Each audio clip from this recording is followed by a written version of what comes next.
сүйенбейді. Олай болса, балалар, бүгін біз игіліктерге ең биік шыңдарға жеткеніміз үшін, өз мақсаттарымызды ашу үшін, сол адал еңбегіміздің арқасында, табандылығымыздың, еңбекқорлығымыздың арқасында осындай еңбекке жететінімізді осы тақырып бойынша анықтап шығамыз. Олай болса, осы тақырыпқа байланысты біздің бүгінгі дәйек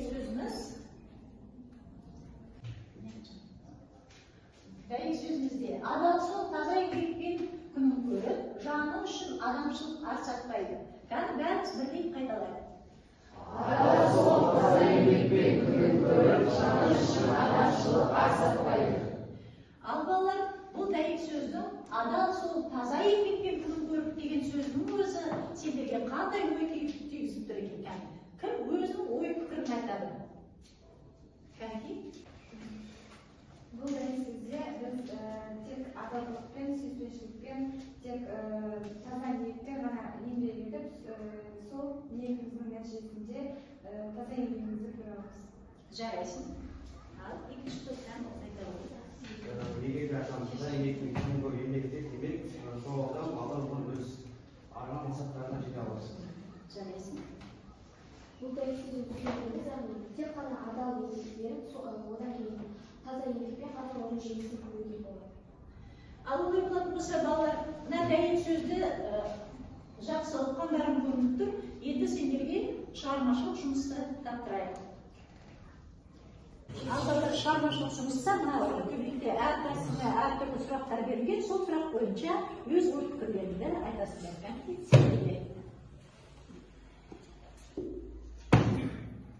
Еңбек ерлікке жеткізер, ерлік елдікке жеткізер. Еңбек ерлікке жеткізер дегеніміз ол еңбек етсең ерлікке жеткізер, ал ерлік елдікке жеткізер дегеніміз мысалы бір ерлік жасасаң оны ел әңгіме қылып айтып жүреді. Еңбектің арқасында елге танымал. Ал ары қарай.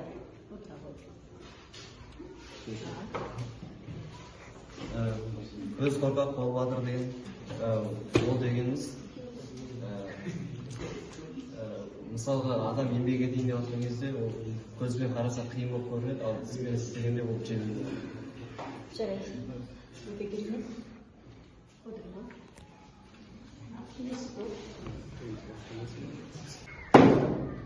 Істегеннің еліне жақсы, үйренгеннің өзіне жақсы. Яғни біз еңбек етсек, елімізге өзіміздің жақсылығымызды, еліміздің дамуына жақсы іс-әрекет жасаймыз. Ал үйренгеннің өзіне жақсы дегеніміз, біз үйреніп өзіміздің жақсы жақтарымызды көрсете аламыз. Жақсы. Тағы кім?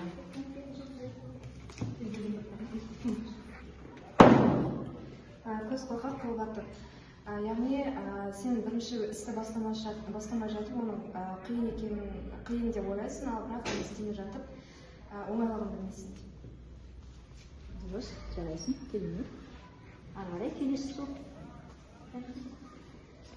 Ал балалар, енді сегізінші топқа келіп кезек. Ынта болса, адамда қиын іс жоқ. Бұл жерде адамда ынта болса, кез келген қиын істі ынтамен оңай істей береді. Келесі. Еңбегің қатты болса, татқаның тәтті болады. Ол яғни еңбегің қаншалықты ауыр болса, соншалықты жемісің тәтті болады. Ендігі келесі шығармашылық жұмыстың келесі тапсырмасы эссе жазу, адал еңбек туралы. Кәнекей, қай топ бастаймыз? Адалдық тобы бастай ғой. Адалға бөлеген адал еңбек. Еңбек ол тек қана табыс емес, шабыт көзі. Біз еңбектену арқылы шабыт аламыз. Жан-жағымыздағы адамдарға пайда тигізіп, адал еңбектің шын мәнінде қандай екенін байқаймыз. Әр адам өз ісінің маманы болады. Егер де ол жұмыс қолайлы болмаса, жұмыстың пайдасы жоқ. Былайша айтқанда бос орын болады. Ынта болса адамды қиын іс жоқ ғаламда. Ынта болмаса нәтижеде болмайды. Әлемде біздің қолымыздан келетін талай жұмыс бар. Оның барлығына еңбектенген адам ғана жетеді. Ары қарай келесі топ. Біз қандай бір еңбек жасасақ та, әр кезде адал қиянатты жасасақ, абыройға алып келері анық. Көз қорқақ, қол батыр демекші, біздің қолымыздан келмейтін нәрсе жоқ. Еңбек ерлікке жеткізеді, бірақ сол еңбекті де адал, бар ынтамен істеу қажет. Сол істі істей тұра өтірік тез істемей, адал ұқыпты қарап жасаса, міне сол бір жетістікке, абыройға алып келеді. Еңбек дегеніміз бойымыздағы күшімізді пайдалану. Адамдар еңбек ету арқылы көптеген жетістіктерге қол жеткізеді. Еңбек және шаруашылықта, бау-бақшада, тіпті үйде және өзге де жерде жүзеге асыруға болады. Кез келген адам небір жетістіктерге жету үшін алдымен еңбек етеді. Кез келген нәрсеге еңбекпен жетеді. Және адам адал еңбек етсе, оның жемісін көреді. Адал еңбек ететін адам ылғи да өзінің айтқанын орындайды, жұмыстың соңына дейін жеткізеді. Егер адамның өзінің жұмысқа деген ынтасы, ниеті болса, ол адамға оңай болады. Оның жемісін көреді. Ол үшін адам ынталанып, талаптану қажет. Ең бастысы адам жан-жақты болуы керек. Және біздің көріп үйренгеніміз бізге ешқашан артық етпейді. Абыройға бөлеген адал еңбек. Еңбек адам дүниеге келген сәттен қартайған күніне дейінгі жүріп өткен жол. Егер таза еңбекпен тер төгіп қызмет атқарсаң, кейін сол үшін жетістіктерге жетесің. Қолыма жұмыс бергенің жаныма тыныс берген демекші, әрбір адам жұмыс істегенде жаңа тыныс, жаңа дем алады. Ынта болса адамда, қиын іс жоқ ғаламда. Я, бұл рас, егер адамда шын ынта болса, адам ешқашан қашпайды, шын ниетімен орындайды. Ол адамға ештеңе қиын емес, себебі еңбек қиыншылық әкелмейді. Істегенің еліңе жақсы, үйренгенің өзіңе жақсы. Әр адам бірдеңені үйренгенде, оны басқа біреу үшін емес, тек қана өзі үшін жасау керек. Солай ғана абырой алып келеді. Абыройға бөлеген адал еңбек. Еңбек адамның табиғи жетістігі болып табылады. Маймылды адам еткен еңбек деген пікірлер де бекер емес. Сонымен қатар еңбек адамның өмір сүруінің маңызды жағдайы болып табылады. Себебі ол адамның өмір сүруінің материалдық және рухани қажеттіліктерін, басқаша айтқанда тамақтануға, баспана иеленуге, қағазға, өнерге және тағы басқа өмір сүру қажеттіліктерін қанағаттандырады. Өзінің саналы тіпті санасыз ғұмырында да адам әйтеуір бір нәрсені жасап, дайындап, шығарып өндіріп жатады. Адамның қолынан жасалған заттардың барлығы инеден бастап ұлы жаңалықтарға дейін еңбектің нәтижесінде дүниеге келген. Сонымен қатар кез келген адамның өмірі еңбексіз мүмкін емес. Еңбек барлығы жасайды.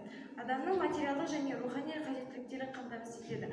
Ал бұлар өз кезегінде қоғамның материалдық негіздерін құрайды. Еңбек бұл еңбек өнімінің алу үшін адамның дене, ақыл ой, рухани қабілеттерін жұмыс арқылы жүзеге асатын мақсатты қызметі. Еңбек дене, ақыл ой және рухани қабілеттерден туындайды да, олардың нәтижесінде материалдық, рухани және санитарлық құндылықтарды жасалады. Еңбек жеке шаруашылықта, бау-бақшада, тіпті үйде және өзге де жерлерде жүзеге асырылуы мүмкін. Мұндай еңбекпен адамдардың басым көпшілігі бала кезінен бастап айналысады.